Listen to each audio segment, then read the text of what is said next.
Welcome to Inside the Mind of Sport.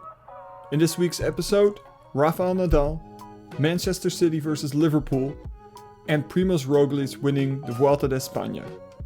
If you enjoyed the episode, make sure to leave a like and a comment. Now, let's get inside the mind of sport. The first story that I want to talk about today is about Rafael Nadal. Last week, he won his 1000th game in his career, only being the fourth player ever to achieve that besides Roger Federer, Ivan Lendl, and Jimmy Connors. Now, I grew up watching Nadal. I started watching tennis when he emerged onto the scene, and I remember his first win at Roland Garros a long time ago by now. And he's actually one of the reasons that I got really interested in sport psychology, because what I always felt is that what set him apart is his mental game. Now, don't get me wrong, he's an amazing athlete. He's an amazing tennis player. He possesses one of the strongest forehands on the tour and does things that are physically and athletically almost impossible. But I always felt that what really was different about Nadal compared to a lot of the other tennis players was that mental game. And a few things that have emerged over his whole career support that as well. So if you look at Nadal, and if you've ever seen him play, you'll notice that he is remarkably consistent. Now, obviously, you have to be remarkably consistent if you want to win 1,000 games in your career. Well, one of the reasons that he is so consistent is that he has this whole collection of routines and mannerisms that he goes through every game. Some examples are before he serves, he has to touch, I think it's his pants and his right ear, nose, left ear, nose, and then wipe his hair, and then he tosses the ball. Other things is before and after games when he's going to the chair to take a rest, he cannot touch any of the lines on the court. So sometimes you'll see him make a little hop to avoid the lines. Other things are that he always needs to have his two water bottles. Well, he has one water bottle and one with, I guess, some kind of energy drink. And those two always have to be at the same level and they have to be facing a certain direction. And when you really take a look at Nadal during a game, you can just see that he is constantly busy, mentally engaged with these kind of mannerisms.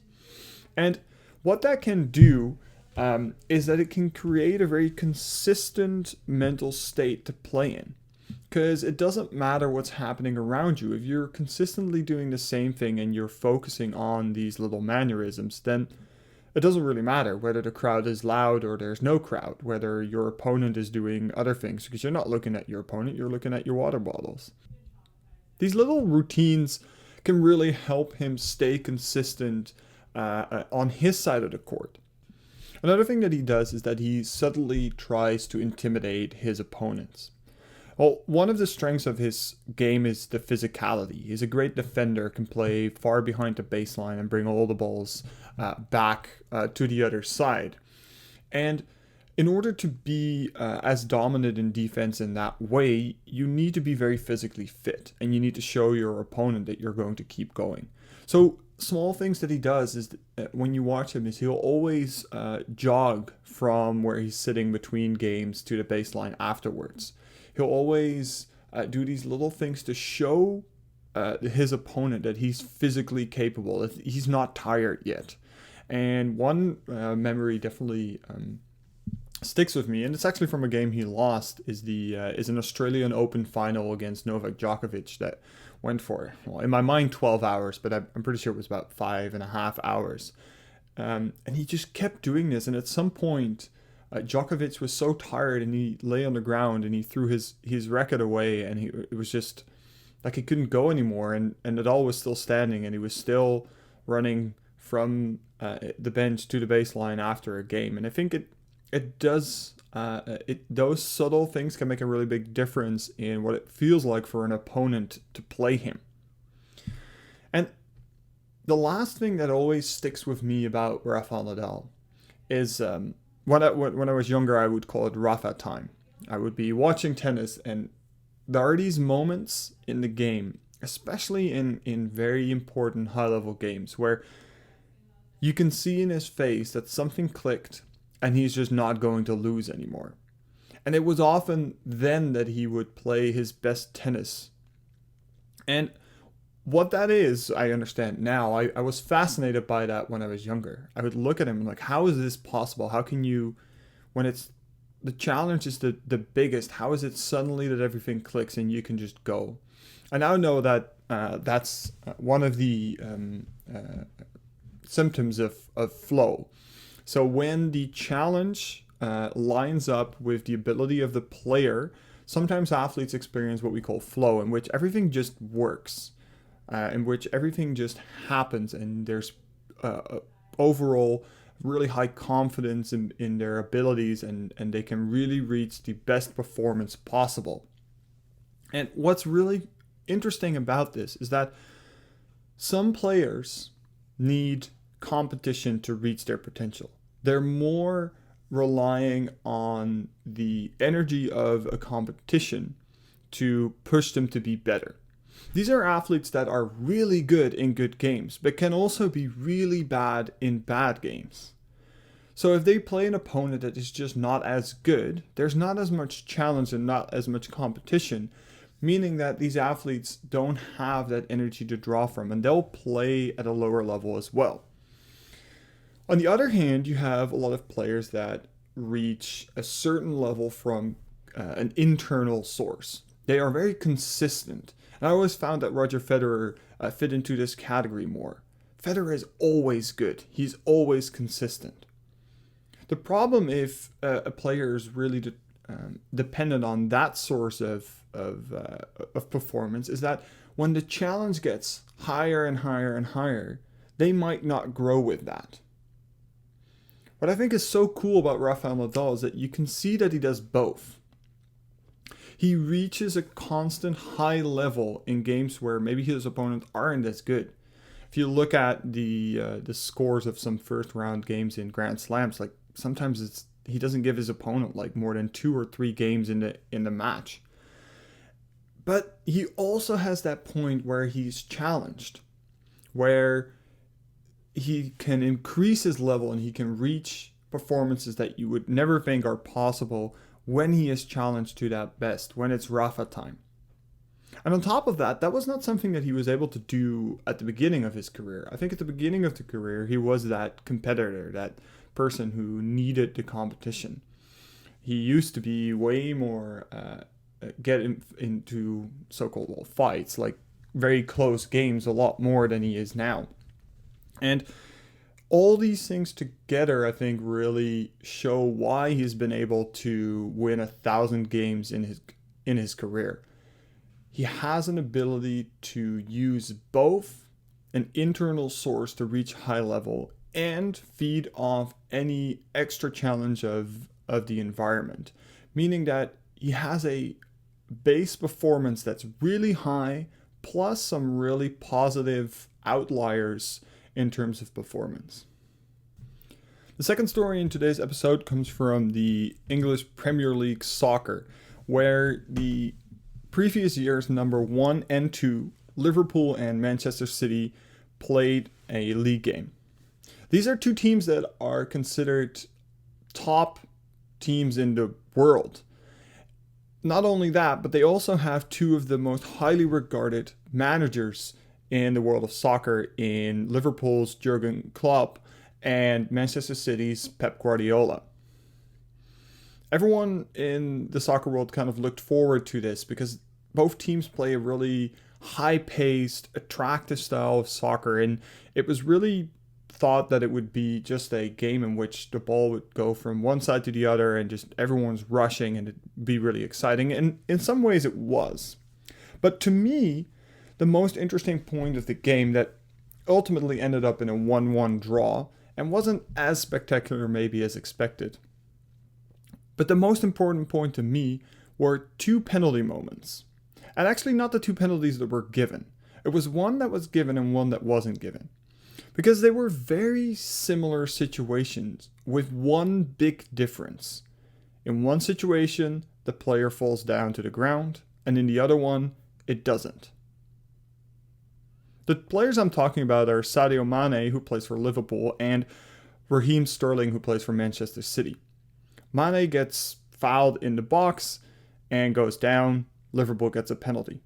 However, 10 minutes before that, a very similar charge was executed on Sterling, who doesn't go down and doesn't get the penalty. A lot of people don't like this about soccer. And it is a good question to ask why diving exists in this game.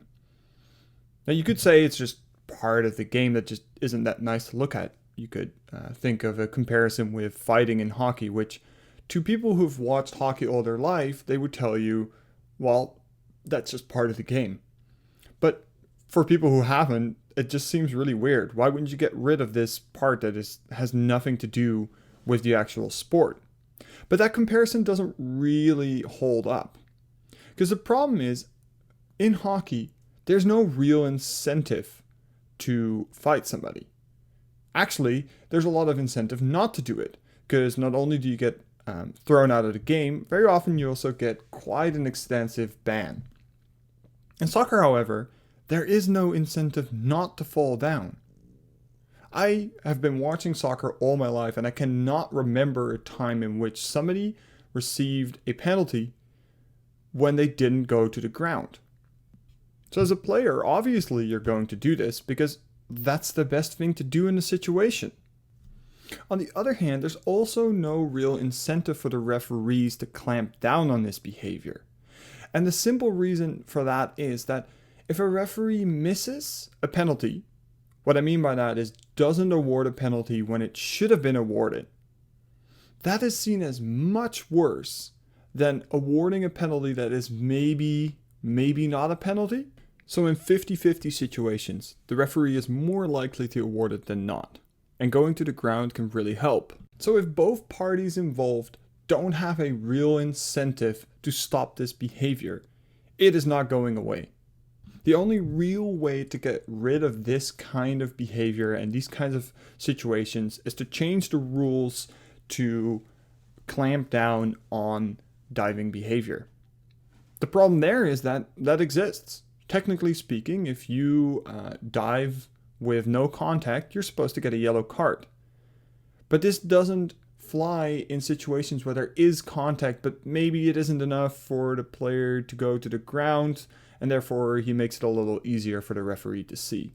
Whether you like this behavior or not, as long as there's no incentive for the players nor the referees to change it, it will stay in the game. The second thing I wanted to mention about these two penalty moments comes from some reactions that there was some kind of favoritism towards Liverpool. Online comments spurred the term VAR cheat pool. This actually happens a lot more in sports, where people feel like one team gets more referee calls than another team. And very often it's the top teams that seem to be getting lucky with these kinds of calls more often than lower level teams. I actually don't believe that there's some kind of underground plan to keep top teams at the top. But I think there is something else that's happening that can explain this. I think you can see an unconscious bias. Now, I'm not talking about an unconscious bias of the referees to try and let better teams win.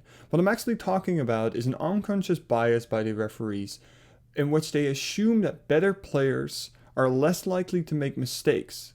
Therefore, if something goes wrong, they must have been fouled.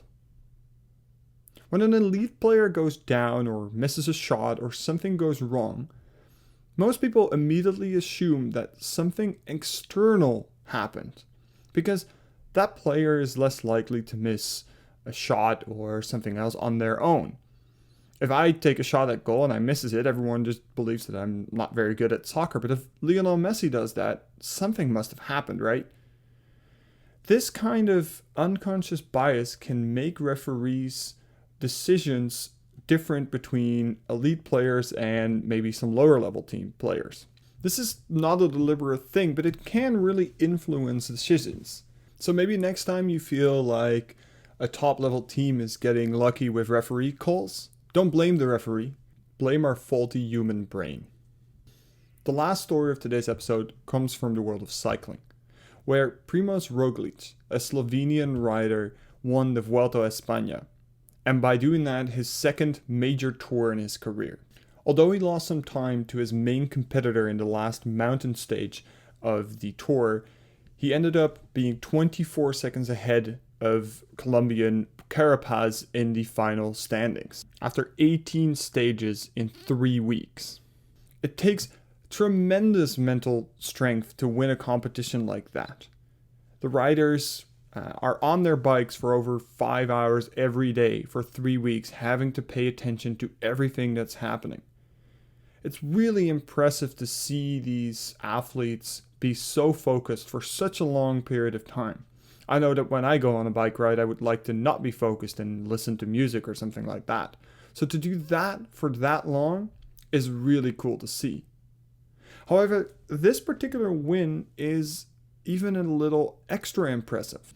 Earlier in the season, Roglic was in a similar position, where he had about 45 seconds lead over his next rival in the biggest cycling race of them all, the Tour de France.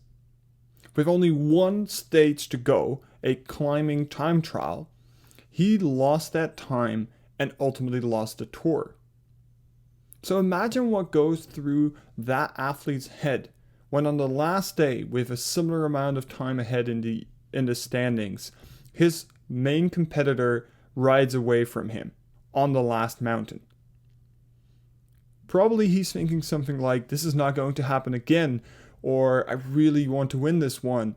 But the stress in that moment must be tremendous. To be able to deal with that and ultimately come up top is really impressive. Roglic said, "It's good to have exciting finishes. It was exciting, but I still had legs just enough that I knew that if I go at my own pace, it should be enough. At the end, you need to stay under control and just do your thing." That sounds really cool and really collective, but really think about the impressive nature of being able to do that in the circumstances that he did it in. So this win is not just about the physical achievement of cycling this fast for this long. It's also more about the mental resilience of staying calm and collected in a really challenging situation. That was all for today's episode. I hope you enjoyed. If you did, please leave a like, comment, and a review if you can. And I hope to see everyone again in the next episode of Inside the Mind of Sport.